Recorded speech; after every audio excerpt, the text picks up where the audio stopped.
네, 안녕하세요. 남자 변리사 김영준 변리사입니다. 오늘은 지난번에 올렸던 NJG 상표 관련된 영상 조회수가 높아졌고, 그 NJG 상표 관련된 영상을 찍고 난 이후에 상황이 많이 변해서 AS 느낌으로, 네, 이번 영상을 제작을 하게 되었습니다.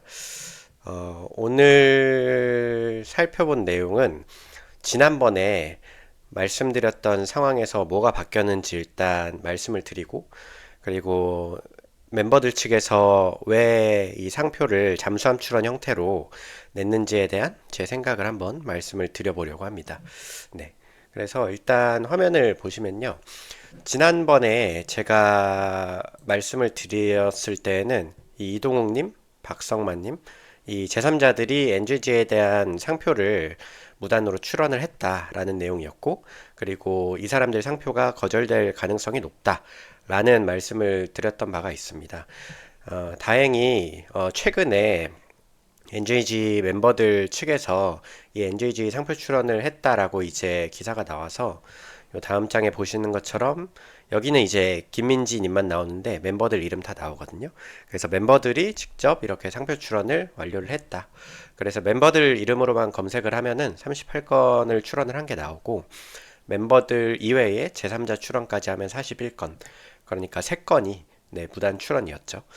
그래서 38건의 상표를 새로 출원을 했는데, 일단 여기서 말씀을 드리고 싶은 게 왜 이렇게 많이 출원했냐라는 거에 대한 기사가 있더라고요. 대형 언론사에서도 나왔는데, 사실 이 상표가 많이 출원된 편은 아닙니다. 왜냐면 NJG 같은 경우에는 이제 엔터테인먼트 업종이고, 엔터테인먼트에서 이제 가장 크진 않지만 2위, 3위로 다투는 매출 분야가 굿즈입니다. 네, 제가 조사해 본 바에 따르면 하이브 2024년도 1, 2분기 매출을 보면 1위 음반 음원이 39%였고요. 2위 공연이 18.7%, 3위 굿즈가 16.9%였습니다. 공연이라고 하면 사실 하이브 공연이라고 하면 국내에서뿐만 아니라 해외 공연이 더 많을 거잖아요. 한국보다. 그렇게 열심히 전 세계를 돌아다닌 매출이랑 굿즈에 연예인 이름이나 팬덤 이름을 찍어서 생산을 하는 게 매출 규모가 비슷하다라는 겁니다. 접근성이 높다 보니까 확장성이 높은 것은 당연한 거고, 확장성이 높다는 것은 여러 상품에 대해서 출원을 해야 된다라는 필요성이 있는 거고요. 그렇다면 왜 당장 생산하지도 않을 것 같은 상품에 대해서 출원을 하냐라고 하면, 그것은 상표법 취지에서도 인정을 해줍니다. 당장 지금 생산을 할 것 같진 않지만 나중에라도 생산을 할 여지가 있으면 미리 출원을 해두라는 게 상표법 취지입니다. 그래서 결과적으로는 NJG가 늦게 이 상표 출원이 밝혀지게 된 거는 굉장히 흥미롭습니다만, 상품류를 많이 출원한 거, 상표를 많이 출원한 거에 대해서는 사실 다른 엔터테인먼트 상표에 비해서 많은 편은 아니다. 저도 NJG 사안 때문에 르세라핌 상표를 찾아봤었거든요. 르세라핌도 비슷한 수준이었습니다. 이 상표를 지금 형태를 하나, 둘, 세 개로 냈잖아요. 그 중에 이 NJG 일반 문자가 가장 중요합니다. 왜냐면은 상표를 쓸 때 당연히 이 일반 문자를 가장 많이 쓸 거니까. 그래서 이 일반 문자에 대해서 아마 18건 출원을 했을 거예요, NJG가. 근데 르세라핌은 일반 문자만 출원했거든요. 이런 도안화된 상표는 르세라핌은 없어서. 르세라핌도 딱 그 정도 출원했습니다. 그래서 뭐 이상한 수준은 아니다. 그래서 상표를 많이 출원한 거에 대해서 이게 이해가 안 될 수준도 아니기도 하고 비판할 영역은 사실 아니라고 봅니다. 예, 그거 먼저 말씀드리겠고, 요 상표는 그럼 누가 출원을 했냐라고 보면은 사실 요 부분도 조금 특이했는데, 보통 엔터테인먼트 쪽에서 멤버들에 관한 어떤 그룹에 관한 상표는 소속사가 출원을 합니다. 근데 간혹 이런 식으로 이제 분쟁이 있는 경우에는 멤버들이 출원을 하기도 해요. 왜냐하면 분쟁이 벌어지고 있는 상황에서 보통 멤버들이 이제 소속사를 직접 설립을 하거나 아니면 신생 소속사를 찾아가거나 기존 소속사를 찾아가거나 이럴 시간이 많이 없어서 일단 멤버들이 출원한 다음에 나중에 이제 이 멤버들에 대한 소속사가 세워지면 그 소속사로 양도하는 방향으로 보통 진행이 됩니다. 일단은 그래서 지금은 제가 알기로도 소속사는 따로 만들진 않은 걸로 알고 있어서 멤버들 이름으로 이렇게 출원을 했고요.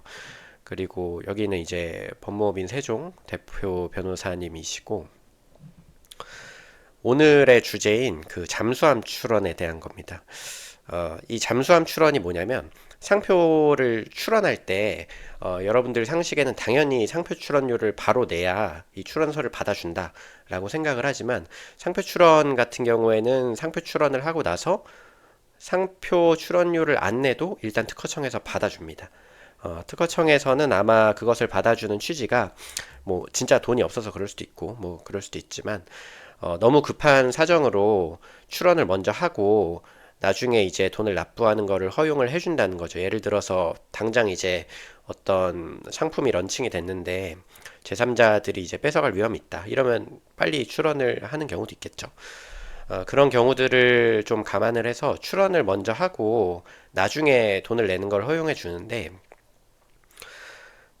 이 경우에는 이제 2월 6일자에 출원을 하고 특허청에서 2월 14일자에 보정요구서라고만 돼 있는데 아마 높은 확률로 출원료를 안 냈다. 그러니까 보정을 해라. 출원료를 납부를 하는 보정을 해라. 라는 이제 보정요구서를 낸 것 같고요. 이게 보통 한 달 기한입니다. 그래서 한 달 내에 보정을 하라고 하니까 3월 12일쯤에 이제 보정서라는 걸 제출을 하면서 출원료를 납부를 했을 겁니다. 그리고 이 출원료 납부를 해야 상표 출원했다라는 공개가 됩니다. 그래서 언론에서 이제 3월 중순 지금에서야 2월 6일자에 출원했던 상표 출원이 공개되기가 시작한 거죠. 타임라인으로 보면 멤버들이 1월 말에 상표가 아니라 새 이름을 뭘로 할까 이렇게 찾는다는 내용이 있었고요. 그 다음에 2월 6일에 출원을 한 거고 이때는 출원료를 미납을 했습니다. 고의였든 뭐 실수였든 미납을 일단 했고 그 다음에 바로 공표를 합니다. 공표를 하고 여기 2월 7일자 기사처럼 NJG라고 이제 공포를 하고요. 그로부터 일주일 뒤쯤에 특허청에서 돈 내라 라는 보정 요구서가 나온 것 같고 그 다음에 25년 3월 12일에 출원료를 납부를 하게 됩니다. 네, 요 타임라인인데 사실 특이한 게 지금 2월 6일부터 3월 12일까지 이제 상표가 안 보이는 상태. 이거는 누구한테도 안 보입니다. 당사자랑 특허청만 알 수가 있고 이 사항은 이제 아무도 알 수가 없기 때문에 이때 동안은 뭐 상대방인 하이브도 알 수가 없었겠죠.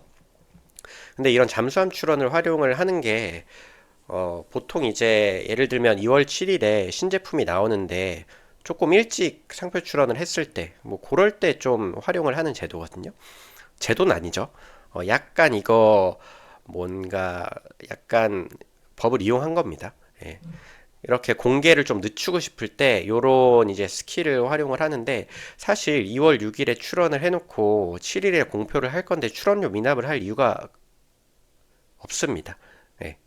어떤 이유에선 없냐면 이제 누군가 뺏어갈 위험이 있어서 출원료 미납을 한 건 아니다라는 거죠.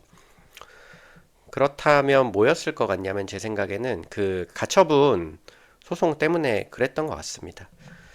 보시면은 11일까지도 막 싸우고 있었고요. 이제 18일쯤에 뭐 출원했다는 게 뒤늦게 드러났다 이렇게 된 거고 21일에 가처분 결정이 났었죠. 그러니까 21일 가처분 결정이 이때쯤 났겠죠. 그럼 이 전까지 계속 가처분 심리 중이었을 겁니다. 제 생각에는 멤버들 측에서 이 상표 출원에 대한 사실이 공개가 되는 게 그 소송에 있어서 불리한 정황이라고 판단을 했던 것 같아요. 그쵸? 그리고 지금 타임라인을 보면 18일 날 출원했다는 게 공개됐고 21일 날 가처분 결정이 나왔잖아요. 이거 3일 만에 재판부에 얘네 상표 출원했으니까 이거 잘못된 거다 이런 서류 제출하기도 힘듭니다. 네. 이 가처분에서 서류를 제출할 거면 더 한참 전에 제출을 했어야 되는데 이때쯤이면 법원에서 어느 정도 판단이 끝났을 거기 때문에 아마 하이브에서 이 상표 출원에 대한 내용을 대응하기는 좀 어려웠을 거예요. 그래서 이 상표 출원이라는 거는 뭐 다양한 업종에 대해서 내가 상거래 행위를 시작을 하겠다. 라는 어떤 의사로도 해석될 수 있습니다. 예, 뭐 그거를 추정을 할 수는 없겠지만 상대방 입장에서는 충분히 공격할 수 있는 내용이기 때문에 아마도 그래서 출연료를 안 내고 미공개로 놔둔 거 아닌가라고 생각을 하고 있습니다. 이런 상표 잠수함 출원은 사실 대기업이나 중견기업처럼 내부에 법무팀이 있으면 그 법무팀에서 보통 종종 요청을 하거든요. 저희도 몇 차례 수행을 해봤고 그런 케이스는 다 민감한 사례였어요. 공개가 민감한 사례. 이 상표가 기자님들도 키프리스에 자주 들어와서 가끔 조회를 한 다음에 이 기업에서 어떤 거 이제 곧 나오겠다라는 거를 좀 예측을 하는 기사를 내보내는 경우도 많이 있어서 그러는 경우가 있는데 지금 이 사안에서는 사실 기자님들한테 숨길 필요는 없었거든요. 왜냐면 다음날 어차피 공표를 할 예정이었으니까. 그래서 아마 소송과의 관계에서 분리해야 하기 때문에 이거를 잠수함 출원 형태로 가정한 것 같다라는 게 일단 제 판단입니다.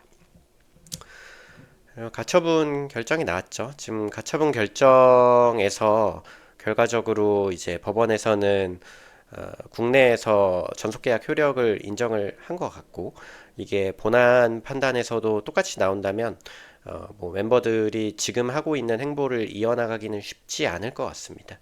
사실 다른 뭐 변호사, 변리사 인터뷰나 칼럼들만 봐도 멤버들 측에서 지금 하고 있는 행동이 법률적으로는 유리하지 않다는 것을 대부분 알고 있습니다. 알고 있는데 사실 어떤 진위를 갖고 이런 행동을 하고 있는지는 모르겠어요. 당사자들만 알겠죠. 다만 이제 가처분 결정이 나온 다음에 저는 멤버들이 이제 한 발언이 조금 이제 공격적이었다라고 생각을 하는데 그 타임즈 인터뷰였나요? 타임즈 인터뷰 가서 이제 한국이 우리를 혁명가로 만들고 싶어 하는 것 같다. 여기 이제 원문도 있습니다.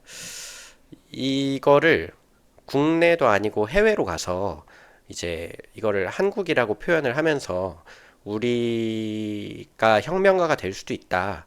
라고 좀 암시하는 발언은 사실 법원에 이게 향후에 재판에서도 좋게 받아들여질까라는 생각을 합니다. 사실 혁명이라는 게 법을 인정하지 않겠다라는 거거든요. 현행법을. 그래서 물론 이제 가처분 결정은 존중한다라는 인터뷰가 명시적으로 있어서 뭐 괜찮을 것 같은데 이렇게 혁명가라는 말을 한국에서도 아니고 약간 우리나라에서 하기 좀 그러니까 외국에 가서 이렇게 공격적인 인터뷰를 한 것도 사실 좋게 보이지는 저는 않기는 합니다. 뭐 사람마다 판단이 다른데 저는 좀 멤버들의 향후 이제 앞길이 좀 걱정되기도 해가지고 이렇게 제 생각을 한번 남겨봤습니다. 네, 이상이고요. 오늘은 좀 상표 변리사로서 잠수함 출원에 대한 얘기를 전문적으로 해봤습니다. 결론적으로 오늘 영상 마무리 해보면 다행히 이제 NJG에서 자기들 상표를 출원해서 제3자한테 뺏길 일은 없어졌다라는 게 첫 번째였고 두 번째는 이 잠수함 출원 전략으로 공개를 늦춰서 상대방이 이 상표를 인지하기 어렵게 만들었다. 적시에 인지하기 어렵게 만들었다.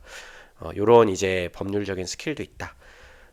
이런 것들은 이제 대리인들이 제안을 하겠죠. 상황에 따라서.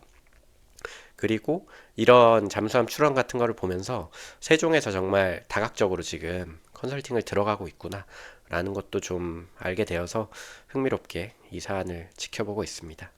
네, 이상입니다. 감사합니다.